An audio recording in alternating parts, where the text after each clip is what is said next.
its structure has allowed for successful creation to auxotrophy mutants. In contrast, chlorella thicker cell wall presents challenges for genetic modification. As I mentioned before, even with a thick cell wall, it can be used to create auxotrophy mutants.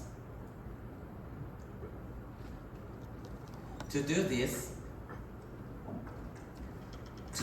we expose yeast to UV light, which disrupts the histology.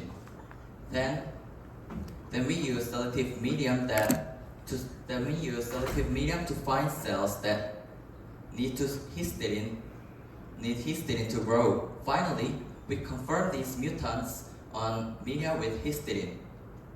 So, this process demonstrates that auxotrophy mutants can be created in yeast despite its thick cell wall.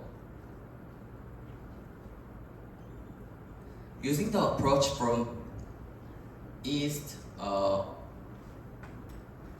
we are applying for a similar method to create auxotrophy mutants in chlorella. In chlorella, we are focusing on a mutant that lacks the nitrate reductase gene. This mutant can grow in ammonium but cannot survive when nitrate is the only nitrogen source. In other words, it depends on ammonium to grow. So, by identifying these mutants, we confirm those that survive only in the presence of ammonium. Next, let's compare the colony formation of wild-type UTX2704 and nitrate reductase deficient strains. We observed their growth on ammonium and nitrate media over 3 days, checking every 24 hours. As you can see in this figure, on ammonium media, all strains grew well. However, on nitrate media, the strains that couldn't grow showed a pale green color. So, by comparing these colony formations, we can understand how to screen for nitrate reductase mutants on solid media in future experiments. Additionally, we analyzed phenotypes of UTX2704 and nitrate reductase deficient strains. As you can see in this figure, all strains gradually turned green over time. So this made it difficult to distinguish between strains based on phenotype observation alone in liquid media. And to investigate further, we measured growth through OD values. However, no significant differences were found, suggesting that solid media provides a more best way to screen the nitrate reductase mutants. And here's how we performed UV mutagenesis.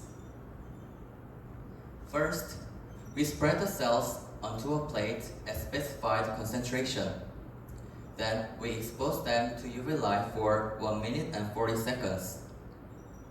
After that, we keep them in the dark for a day to inhibit DNA repair.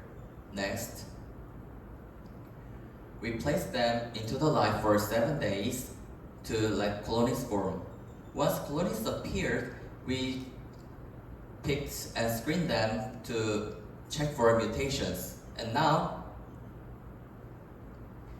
let's look at how we calculated the ideal number of colonies to screen. First, chlorella genome size is 46.2 million base pairs, and the average gene length is 3,062 base pairs. We also considered that exons make up 51% of each gene. Additionally, 2 out of 3 codon positions need to change for sense mutation. So by screening 50% 45,264 mutants, we can expect to get at least one mutation in each gene. After performing UV mutagenesis, we observed the colony formation on the plates.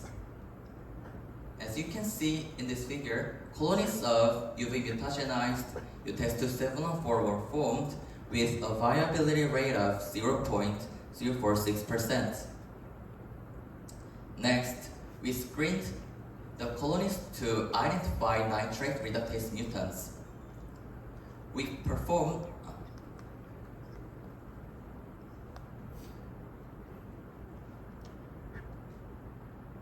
started with 1,000 mutants. After the first screening, we identified 2 mutants that were likely missing the nitrate reductase gene. And then we performed a second screening. As you can see in this figure, so we found 1 mutant that couldn't grow on nitrate media, as shown by its pale green color. Here is the summary of my whole talk. We observed 2 main points from this study. First, the efficiency of our bacterium transformation in chlorella is lower compared to other species.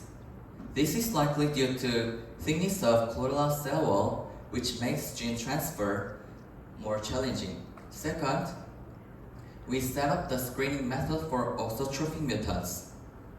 This allows us to identify mutants with specific nutrient requirements. So, for future studies, we plan to use gene editing to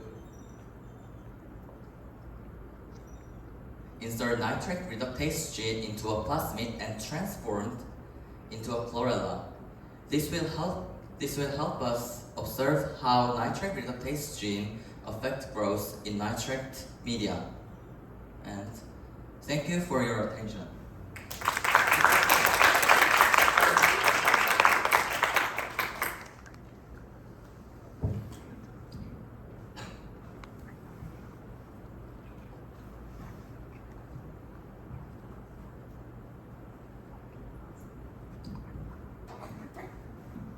시간 관계상 이번에도 한 개의 질문만 받을 수 있을 것 같은데요.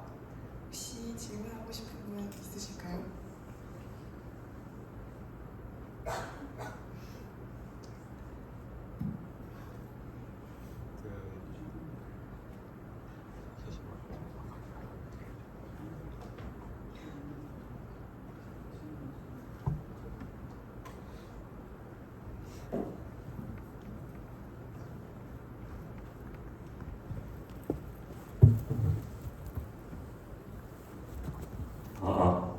네, 정말 잘 들었습니다. 근데 제가 옥소트로픽 뮤턴트에서 하나 궁금한 점이 있는데 그 이스트가 더 두껍고 그리고 클로렐라가 50나노미터로 얇았는데요. 왜 이스트에서는 옥소트로픽 뮤턴트가 더 잘 일어나고 그에 비해 얇은 클로렐라에서는 왜 뮤턴트가 잘 안 일어나는지 자세히 좀 더 알고 싶습니다. 그게 제가 하는 연구의 목적인데요. 이스트는 클로렐라보다 세포벽이 훨씬 두꺼운데 그 옥소트로픽 뮤턴트를 수월하게 만들 수 있잖아요. 근데 클로렐라는 그에 반해서 세포벽도 얇은데 그 아직까지 정형화된 그 트랜스포메이션 하는 프로토콜이 없단 말이에요. 그래서 이 클로렐라보다 두꺼운 생물종인 이스트에서 옥소트로픽 뮤턴트를 만들 수 있으니까 이를 이용해서 클로렐라에서도 만들어 보자는 취지로 이 연구를 하게 되었습니다. 그래서 나이트로젠 리덕테이즈를 이용해서 네. 잘하는 방법을 찾게 되었고 그걸 이제 넣어서 연결 전환을 도입을 하자는 거군요. 네, 그걸 이용해서 이제 다른 저희가 발현시키고자 하는 유전자도 같이 진 에디팅을 통해서 넣은 다음에 나이트레이트 리덕테이즈 그 진을 이용해가지고 셀렉션을 하는 게 최종 목표입니다. 네, 고맙습니다.